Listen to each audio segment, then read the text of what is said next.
China has become a global threat, accused for abusing minorities, intruding autonomous region in the name of national security law, and violating international law of the sea.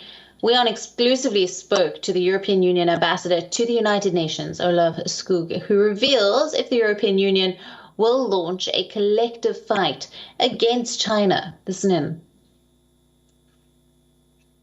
At the United Nations, diplomatically, the EU takes a nuanced approach towards China. And we know that, and we see that at the Security Council, notably. But I think at the end of the day, the underlying question for many is whether the EU and member states in general have a unified stance against China in some areas more than others. We recently witnessed a meeting between Angela Merkel, Emmanuel Macron, and Xi Jinping. But on the other hand, we also saw a pretty strongly worded NATO communique, somewhat a departure from the past as well. So do you think the European bloc can come up with a unified stance against China? Once we have our positions, the next mission for me and for us is to make sure that we build as many partners as possible, because you need to get your alliances and your ducks in a row here at the UN. That's how you exert influence.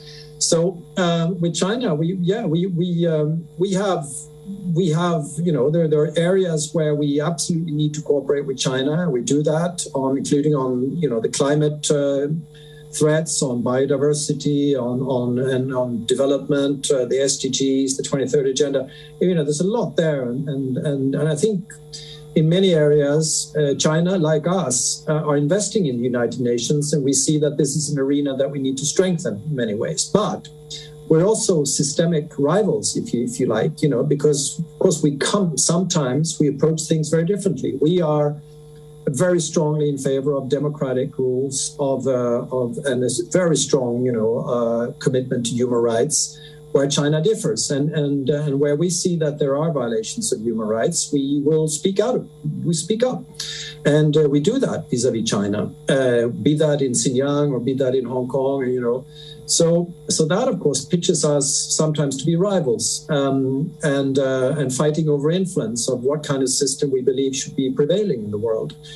By the way, India, we find, is a good partner to us as a big democracy, to defend the democratic values.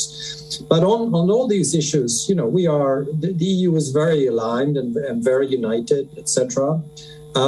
But we also are economically interdependent, I would say. China has the EU as its biggest market, and China is a huge market for us, together with the United States. So, of course, also for the benefit of, our people, our economies, we also need to make sure that relationship works and that it follows certain rules.